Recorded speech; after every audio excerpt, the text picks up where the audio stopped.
dieta da lua, dieta do leite com maçã. Nossa! Dieta do jejum, que não era intermitente, era só jejum. Então, vamos começar por aí. Dietas da moda. Então, cada verão, né, aparece um modismo, isso não é em qualquer época do ano. Então, vem o calor, as pessoas começam a se preocupar, o culto ao corpo, né, aquele cuidado um pouco maior. O pessoal começa a pensar nisso na primavera. Isso, né? Setembro, ao invés de começar no inverno, já se cuidar. Outubro, isso mesmo. E aí, do nada, um dia a pessoa acorda na bela segunda-feira e diz, né, hoje é o Dia Mundial da Dieta e vou começar a minha perfeição. E aí, escolha do momento. No momento, nós estamos com low carb e jejum intermitente. Então, vamos falar um pouquinho dessas duas, porque tem muita gente entrando nisso. Muita, E a gente recebe isso no consultório, as pessoas chegando fazendo da forma mais errada possível. Por quê? Na verdade, assim, jejum, low carb são estratégias nutricionais, não são dietas do dia a dia. Então, na verdade, assim, a gente aprende, hoje a gente tem vários estudos, tem uma área nova da nutrição, que é a metabologia, né? A gente cresceu muito... para mudança do metabolismo, isso. Né? Eu sempre soube disso, por exemplo, você tira o açúcar, a low carb, né? Zero açúcar, para fazer um choque metabólico. Exato, só que assim, quando esse choque ele deve ser usado? Na verdade, nunca eu vindo de uma má alimentação e de repente fazer uma mudança brusca. Na verdade, isso só deveria ser feito quando a gente já entra no efeito platô. Eu venho de um emagrecimento... Aí paralisei porque peso, eu já tô... Isso, porque eu já tô com pouca gordura. Eu tinha 70, aí eu fui para 60, fui bem, direitinho, fazendo a reorganização alimentar. E aí, de repente, eu parei ali nos 60. Isso. Aí eu faço uma dieta desse tipo, low carb, para justamente eu dar um up. Para voltar a mudar o metabolismo, para novamente eu começar a perder. É porque, na verdade, assim, o que é a gordura, né? Ela é um estoque de energia no corpo. Então, se a pessoa estava lá com 70 quilos, um estoque de energia grande, de repente, fica com uma quantidade pequena, o corpo ele tende a economizar. E aí entra no que a gente chama de efeito platô.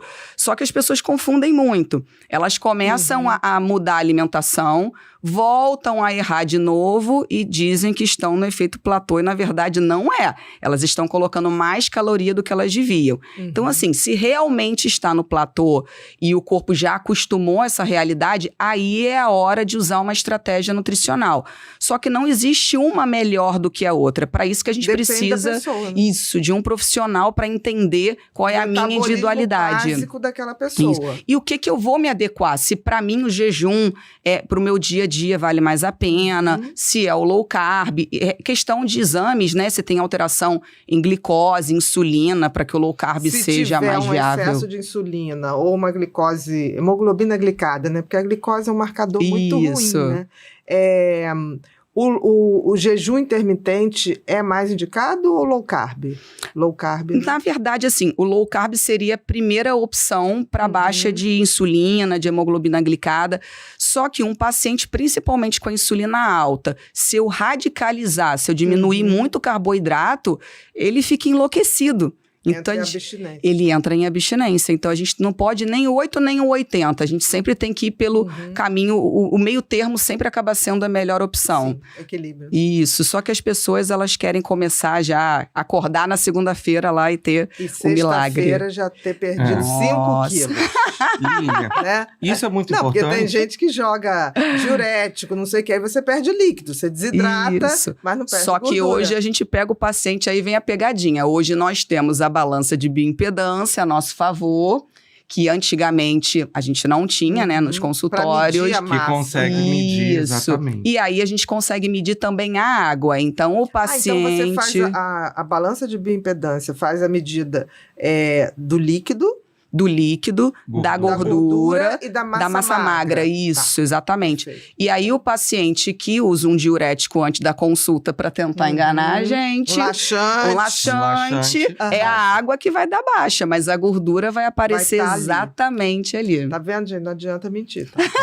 E dentro dessa história, né, da dieta específica para cada um, e que a Ana colocou e você colocou muito bem, a gente precisa ter esse cuidado, que é o que eu sempre falo também.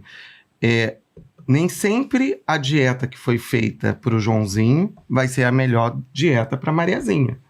E aí é isso que confunde. Eu tô nessa dieta porque essa é maravilhosa. E aí é onde que você pode ter vários tipos de problemas associados a isso. Porque o que serviu para minha mãe não é o que serve para o meu pai. E a mesma coisa é a questão que a gente já fala também sobre a bariátrica. A dieta vai ser a mesma para todo mundo. E não é, gente. Não é a mesma coisa. É líquido, mas há uma diferença para cada pessoa. Por isso é que hoje a gente tem uma preocupação tão grande com a questão... os exames e uma preocupação muito com a internet, justamente por isso. Porque as pessoas hoje, elas trocam dietas, elas acham que a dieta do coleguinha é a mesma que a minha. Vai no Dr. Google e pega alguma coisa. E agora os grupos de WhatsApp, isso acaba acontecendo demais, então eles acham que é uma receita de bolo. Sempre aconteceu, né? Mas agora a velocidade... Mas achei assim, eu e a Alex, a gente trabalha tantos anos juntos, né, nessa área toda relacionada também a emagrecimento, e antigamente não tinha isso, né, Alex? Não existia isso. O paciente entrava e ele tinha toda aquela dedicação em cima ao que a gente prescrevia sempre. Só que hoje não tem. Hoje sempre vem uma listinha de pergunta. Porque eu li esse suplemento, eu li sobre essa dieta. É muito engraçado, é verdade. Os anos passaram e, assim, os questionamentos mudaram. E por mais que você debata, isso aqui é o melhor para você, muitas vezes o paciente, mas eu queria isso. Não aceita. Né? Não aceita. Por quê? Por que para minha amiga você prescreveu isso e para mim você não está prescrevendo?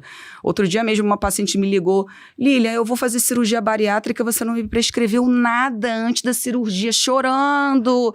Porque... Você esqueceu de mim. Você passou você também é nutricionista da minha amiga, da minha prima.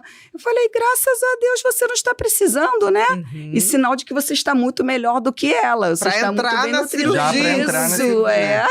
Não quer dizer que depois da cirurgia, de repente, você vai precisar mais do que ela. Isso, E que é o mundo da alimentação hoje, ele tomou uma proporção, né? Eu formada há mais de 22 anos, assim, eu me vejo como isso mudou, né? Lá no iniciozinho, como a nutrição era pequena, como as pessoas não entendiam o trabalho do nutricionista. Para que eu vou numa nutricionista se eu sei o que eu fazer? Basta não comer, não sei o quê. Isso. As pessoas falavam, fecha a boca. E aí, voltando ao jejum, na verdade, tem muitos estudos de jejum, até para tratamento de doença autoimune, tem muita pesquisa. Só que pro emagrecimento, as pessoas acham que o ato do jejuar em si é que vai fazer o milagre.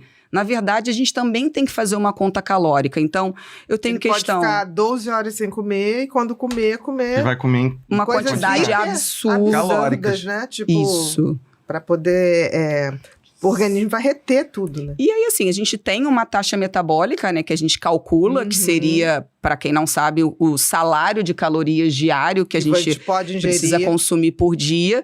E aí, dentro daquela janela de jejum e fora do jejum, o que eu tô consumindo? Então, não adianta nada dizer que eu fiquei 12 horas em jejum, 8 horas, 14, e ultrapassar essa quantidade calórica. Depois, né? Isso. A mesma coisa acontece ao contrário. As pessoas acham que quanto menos caloria, melhor. Mas o corpo subentende o quê? O que está acontecendo? Então, eu quero andar com um carro e eu tenho pouca gasolina, então eu não vou conseguir ter o efeito metabólico e acelerar da maneira que precisa.